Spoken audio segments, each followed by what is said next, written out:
get things started. It's all about homeostasis. It's going to be a word that will never leave your vocabulary for this entire course. This is it. This is the foundation of it all. Every action that our body makes, every reaction that happens, everything has to do with our body's ability and attempt to maintain homeostasis. Okay? We're constantly fluctuating. Things are always changing. And it's our body's job to try to maintain at least a window. It's sort of like we know that change is going to happen, but we don't want it to drop below this level or above this level, anywhere in between that we can function. And that's what our body does, is maintains this window.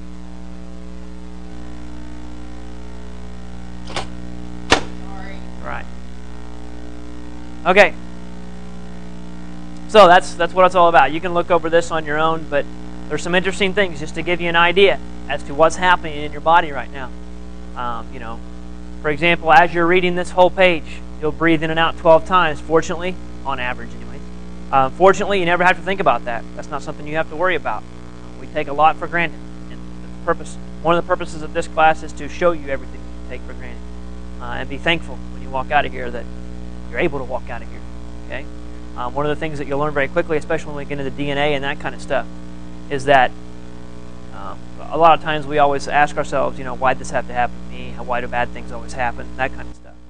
When in reality, if you examine this, you look at how this works, what you should be wondering is how in the world does it go right as many times as it does? How does it not go wrong more often? Okay. Okay. I'm not too worried about this slide. Don't worry about theological mechanistic approaches. I'm not going to ask you anything about it. It doesn't really serve a point. But make sure you do understand the difference, and you should have learned this in A&P 101. Difference between anatomy and physiology, right?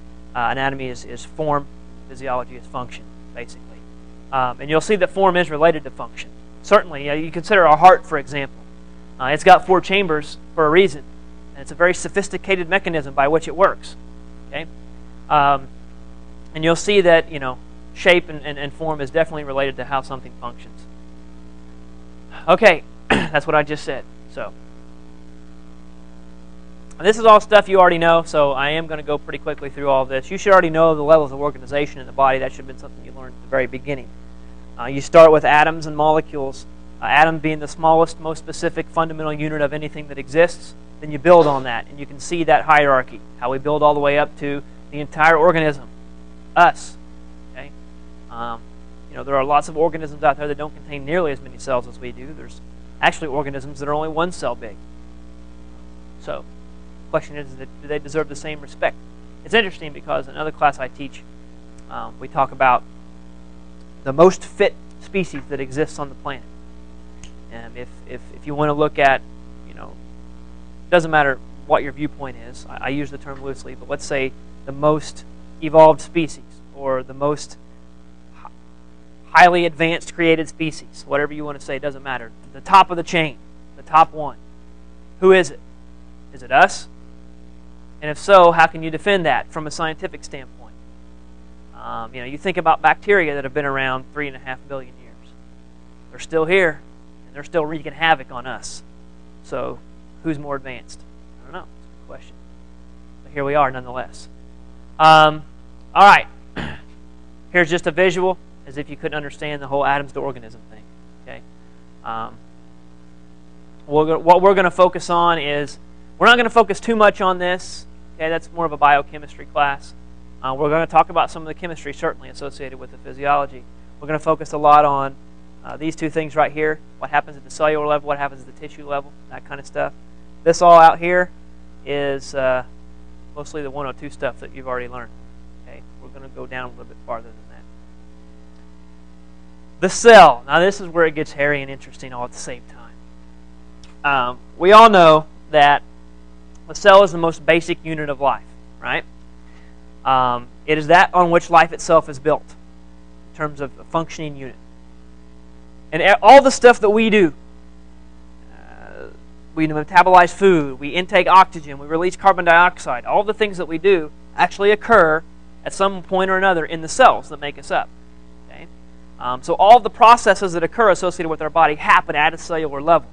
And all the cells then work together to move all of those products all around. It's very interesting how all that plays out. But you know, here's a lot of things that our body can do that is because the actual cells themselves can do these things. Okay? Whether it's just obtaining food or actual reproduction. When we get to chapter 20, we talk about human reproduction. Not just anatomy anymore, but physiology, and it's cellular development, how a fetus starts to develop, how it goes from a single cell, a single fertilized zygote, all the way into a developing ball of cells that are all identical. It gets really cool. Some really interesting ethical issues present themselves when we get there. We'll talk about some of those. Okay. We know that tissues then, we're moving up, are groups of cells, and these cells become specialized, and when they work together, they form a little city of cells that work together that we're going to call a tissue. Okay? You already know this. You know that there's 3 different kinds of tissue: skeletal, cardiac, and smooth, all of which we're going to talk about. Okay? We'll cover the fundamental differences between them from a physiological level. Nervous, that gets complex. If you think back, if you think it was hard then, if you think back to neuronal physiology, if you can remember, you learned about like the whole action potential and the wave of depolarization. Well, we're going to dive into that even farther. We're going to look at triggers, controls, differences in different types of cells, and that kind of stuff. It's interesting, but we'll save it. Epithelial, your coverings, your skin, your glands, all of this. So this is where we're all headed. Oh, connective at the bottom. Don't forget that one. All right, so these, again, should be things that you already know, or at least have heard of before. It's a good review. You know what an organ is. It's got different types of tissue in it. Here's one about the stomach. You can read that on your own. You can see that there's different types of tissue present in the stomach. The muscle part is going to be different than the inner lining part versus the outer lining part. There's going to be some connective tissue that holds it all together. So, and then, of course, are systems that make up the entire organism. And all these, these organs are going to relate themselves into systems. All right, that's not hard stuff there. I want to clarify something. I'm going to be referring to this a lot as the semester goes on, whether it's live or on DVD. We have an internal environment that we're always trying to maintain, right? I've already said that. We have something called extracellular fluid. I'm going to abbreviate that ECF. I'm going to say that a lot. So when I say ECF, I mean extracellular fluid. I'm talking about, obviously, extracellular means beyond the cell, right? All the fluid that's outside of the individual cells that exist there. Now, what does that include? What am I talking about? I'm talking about 2 things, mostly. Interstitial fluid and plasma. What's the difference? Plasma is obviously almost like the solvent component of blood, right? It's the liquid part that's floating around in your blood vessels. That's your blood plasma. Interstitial fluid is actually between the tissues, or between the cells. That's actually out here. Here's a blood vessel. The fluid component on the inside is the plasma. The fluid component on the outside of this boundary of the blood vessel, and out here in between the cells, is called interstitial fluid. Together, those two make up ECF, extracellular fluid. Because you're going to see a transition a lot of times. You're going to see some of this interstitial fluid makes its way into the blood vessels and becomes now part of the plasma. Some of the plasma leaves and it goes out and becomes now what we call interstitial fluid. There's not a fine dividing line. It's like a gradation. They sort of move back and forth. Okay? But collectively they form the ECF. Okay, so here's the whole cycle. Life is one big cycle, right? You have cells, and your cells make up all the body systems that you have. And your whole body systems, the whole point of our existence in terms of biology, is to do one big thing and one little thing to support that big thing. The point of us biologically is to transfer our genetic material into another organism. Okay? Biologically speaking, it's all about genes. It's about transferring the genes that you have into the next generation. And then your body lives and survives and does everything to that end. Okay, so in order for you to mature, in order for you to accomplish that task, I know that life is more than that. I'm not saying that it's not. I'm just saying strictly from a cellular and biological perspective. That's the goal. That's what it is.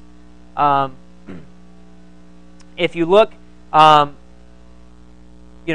we have to be able to do that. Our body systems have to be able to maintain homeostasis so that we can survive in order to accomplish this task. So body systems maintain homeostasis because homeostasis is essential for the survival of cells, and it just feeds itself over and over and over. All right. So, what are some of the things that are changing on the inside of our body? All of this we're going to discuss. This is just a precursor. All these things are going to be discussed in detail. These are some of the things that our body has to deal with that is constantly changing, that we're going to learn the mechanisms by which our body controls them and regulates them. Oxygen, CO2, you know, all of it. Waste, pH, water salts, whatever. Temperature, volume, pressure. We'll get into the lungs. We'll get into lungs here too. Kidneys, hypothalamus in the brain, blood vessels, muscles, all work with this.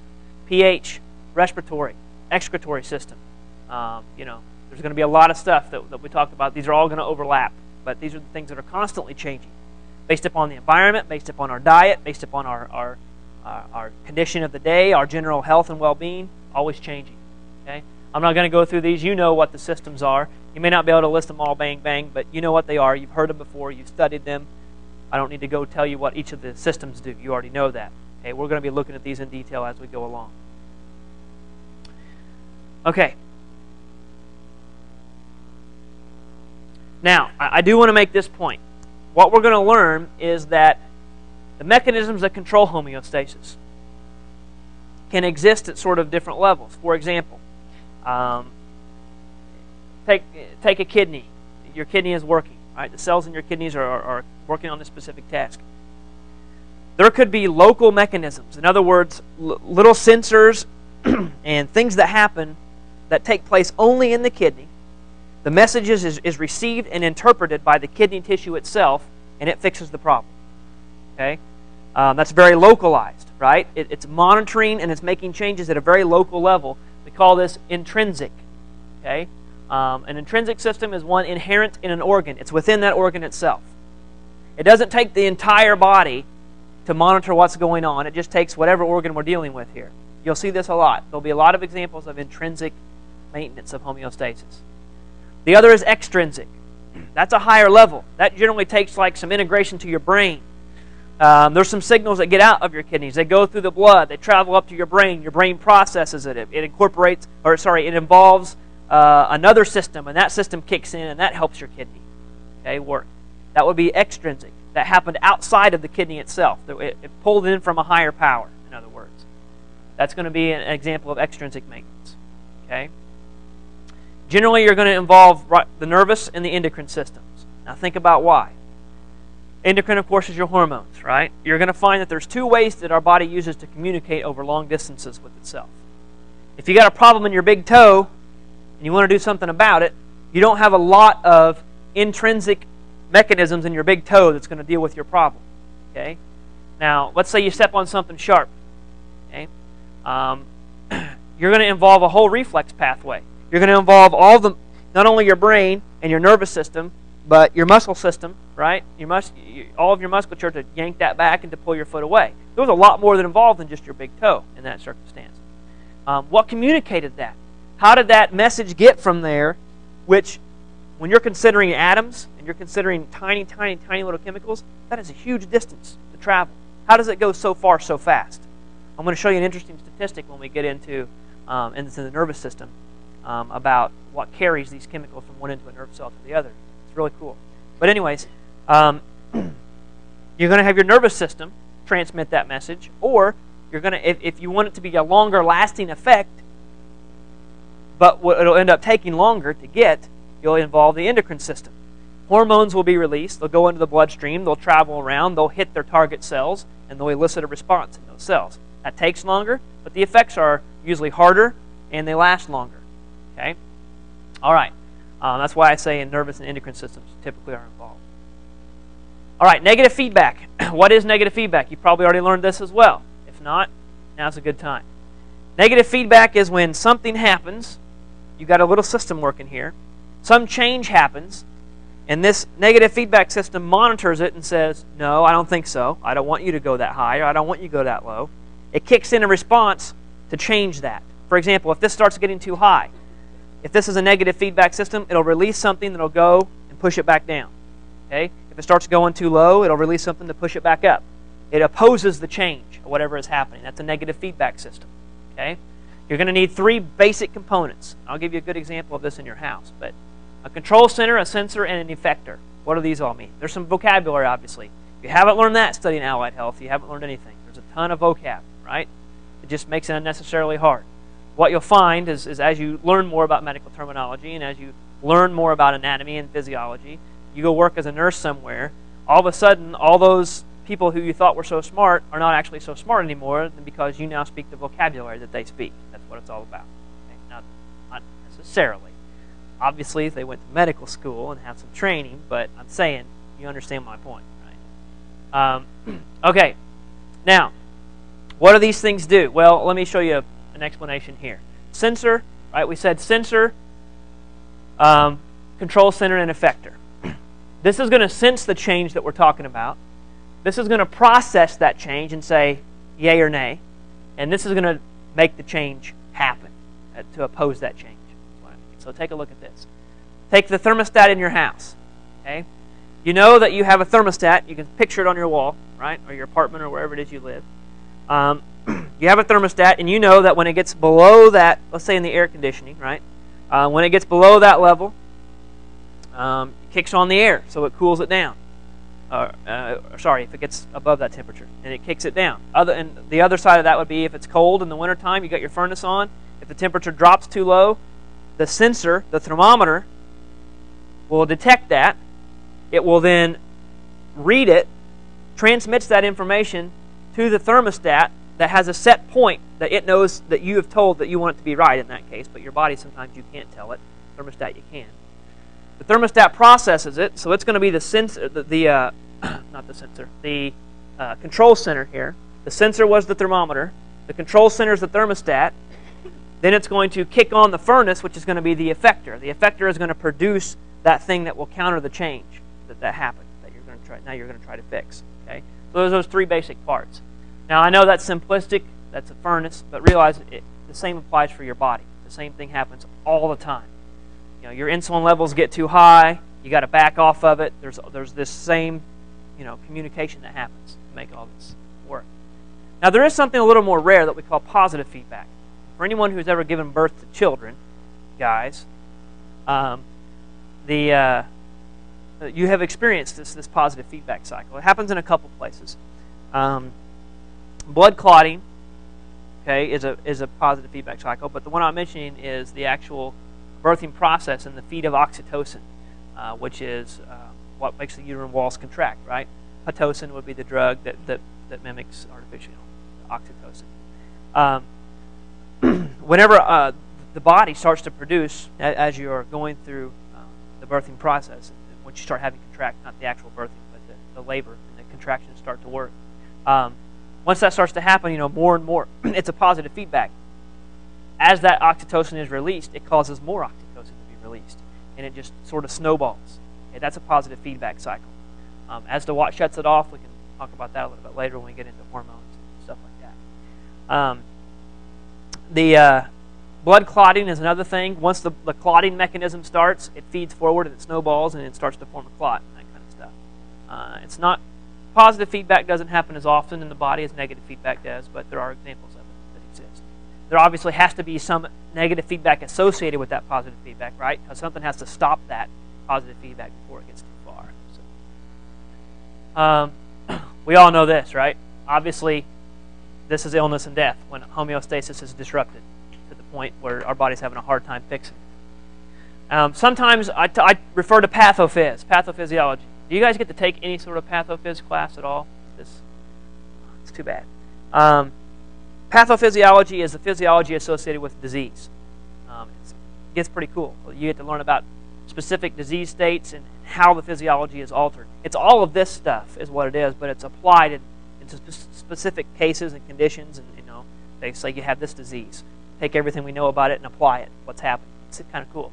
But anyways, if I mention something and you see a little note down there that says patho, and I say something, I'm talking about a specific disease that's related to the concept that we're talking about. Okay, I don't do that too often, but sometimes I may. All right, there's chapter 1. Let's get into chapter 2.